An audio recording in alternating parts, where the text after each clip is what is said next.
माननीय मनोज पाटील जरांगे साहेबांना यावेळी मी आणि खासदार संदीपान भुमरे साहेब भेटलो, तेव्हा त्यांनी काही महत्वाचे 5-6 मुद्दे हे त्या ठिकाणी चर्चेमध्ये उपस्थित केलेले होते आणि त्याच्यासाठी त्यांनी आता 1 महिन्याचा कालावधी सरकारला दिलेला आहे.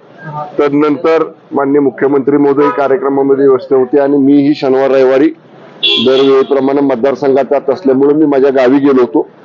जे चर्चा झाली, जे मनोज पाटील जरांगे साहेबांनी मुद्दे उपस्थित केले आणि त्याच्या बाबतीत राज्य सरकारनं आतापर्यंत काय कार्यवाही केलेली आणि पुढे कशी करायची या बाबतीत मी माननीय मुख्यमंत्री महोदयांना सगळं अवगत केलेलं आहे आणि दोन्ही समाज म्हणजे इतर ओबीसी समाज सुद्धा आणि मराठा समाज सुद्धा या दोन्ही समाजाला निश्चितपणानं सकारात्मक भूमिका घेऊन त्यांच्या बाबतीत राज्य सरकार पुढील योग्य तो निर्णय घेईल. सर, उद्या वर्धापन दिन आहे, सर्वांचं लक्ष द्यायला लागलेलं आहे, कसं बघताय? बघा, मी सकाळी देखील याच्यावरती बोललो. आम्ही वर्धापन दिनाचं नियोजन सगळ्या पदाधिकाऱ्यांनी केलेलं आहे.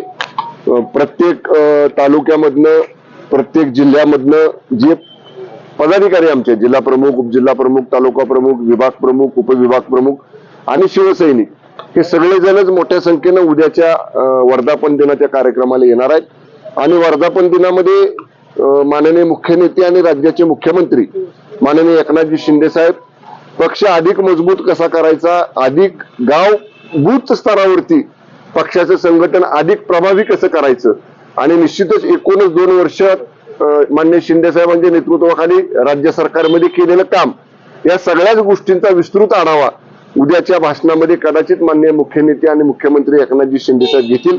आम्हाला सगळ्यांनाच त्यांच्या भाषणाची आतुरता आहे. Okay, thank you. नाराज आहेत असं कळत होतं. त्याच्यानंतर त्यांची भेट मिलिंद नार्वेकर आणि संजय राऊत यांनी घेतलेली मागच्या आठवड्यात अशी सुद्धा माहिती आता समोर येताना मला माहित नाही या बाबतीत. ज्यांची भेट घेतली त्याला तरी विचारा किंवा जे भेटले त्याला तरी विचारा. माझ्यासारख्या ज्याला या विषयातली काहीच माहिती नाही ते याच्यावरती मी काय बोलू शकत नाही. दुर्दैवी अत्यंत घटना आहे. म्हणजे मला सुद्धा वाहिनीवरतीच ते पाहायला मिळालं आणि याची तात्काळ या ठिकाणी कारवाई करण्याचे निर्देश माननीय मुख्यमंत्री महोदयांनी देखील दिलेले आहेत आणि मला वाटतं त्यातला एक संशयित आरोपी पोलिसांनी पकडला देखील आहे. मध्यंतरी महिलांच्या सुरक्षेसाठी मी गृह विभागाचा राज्यमंत्री असताना एक पायलट प्रोजेक्ट सातारा जिल्ह्यामध्ये राबवला होता आणि तोच प्रोजेक्ट मी आता पालकमंत्री झाल्यानंतर सातारा जिल्ह्यामध्ये आम्ही राबवलेला आहे. मी माननीय उपमुख्यमंत्री महोदयांचा आणि मुख्यमंत्री महोदयांचा वेळ मागितलेला आहे. सातारामध्ये जो आम्ही महिला पथदर्शी प्रकल्प सुरक्षेचा राबवला होता त्याचं सादरीकरण मला माननीय मुख्यमंत्री उपमुख्यमंत्री महोदयांना द्यायचंय. म्हणजे कशा पद्धतीनं महिलांची सुरक्षा अधिक आहे या मॅनफोर्स मधनं कशी करता येईल आम्ही तो करण्याचा प्रयत्न साताऱ्यामध्ये केलेला आहे. मी जरूर माननीय मुख्यमंत्री उपमुख्यमंत्री महोदयांना ते दाखवेन आणि तशा पद्धतीची निश्चित राज्य सरकार योग्य ती भूमिका घेईल. चला, थँक्यू.